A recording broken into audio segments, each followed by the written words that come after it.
நண்பர்கள் அனைவருக்கும் வணக்கம். நான் உங்க விஜய் பியூலா. இன்னைக்கு ஒரு குட்டி கதைங்க. அதாவது ஒரு ஹால்ல அப்பா, பையன், அம்மா 3 பேரும் உட்கார்ந்துருக்காங்க. இப்போ அந்த பையன் வந்து அப்பா கிட்ட கேக்குறான், அப்பா இன்னைக்கு தேதி 3 ஆச்சு, இன்னும் ஏன் நீங்க தாத்தாவை கூட்டிட்டு வரல அப்படின்னு கேக்குறான். உடனே அப்பா சொல்றாரு, அதெல்லாம் வந்துருவாருடா அப்படின்னு சொல்றாரு. இதை சொல்லிட்டு இருக்கும் போதே அம்மா ரொம்ப கோவமா சொல்றாங்க, ஆமாமா தேதி 3 ஆச்சுன்னு விட்டுறவா போறாங்க, இன்னும் 10 நிமிஷத்துல உடனே போன் வந்துடும், எப்ப வந்து கூட்டிட்டு போற அப்பாவேன்னு அப்படின்னு சொல்லி வாய் மூடல போன் வந்துருச்சுங்க. சொன்ன மாதிரியே அவங்க அண்ணன் தான் போன் பண்றாரு. இப்போ போன் அட்டன் பண்ணி இந்த பையனோட அப்பா பேசுறாரு. சொல்லுனே அப்படின்னு. என்னடா தேதி 3 ஆயிடுச்சு, அப்பாவை கூட்டிட்டு போறதுக்கு வரலையா அப்படின்னு கேக்குறாரு. இதோ கிளம்பிட்டனே, வந்து கூட்டிட்டு போறேன்னு சொல்லிட்டு அந்த போனை கட் பண்றாரு. கட் பண்ணிட்டு அப்பாவை கூப்பிட போலான்னு எந்திரிக்கும் போது பையன் கேக்குறான், அப்பா ஒரு நிமிஷம், ஒரு சின்ன டவுட் அப்படின்னு கேக்குறான். சொல்லுடா அப்படின்னு கேக்குறாரு அப்பா. இப்போ பையன் சொல்றான், அப்பா தாத்தாவுக்கு பெரியப்பா நீங்கன்னு 2 பசங்க இருக்கீங்க. ஒரு மாசம் பெரியப்பா வீட்டுல இருந்தா இன்னொரு மாசம் உன் வீட்டுல இருக்கிறாரு.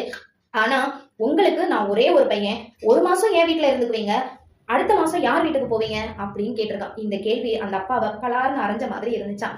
இன்னைக்கு நாம மத்தவங்களுக்கு என்ன பண்றோமோ நாளைக்கு அது கண்டிப்பா நமக்கு திரும்ப வரும். யாருக்கு என்ன செஞ்சாலும் ஒரே ஒரு நிமிஷம் இந்த விஷயம் நமக்கு நடந்தா எப்படி இருக்கும்னு யோசிச்சு பார்த்தோம்னா நிறைய பிரச்சனைகளை ஆரம்பத்திலேயே தவிர்க்க முடியும். நன்றி.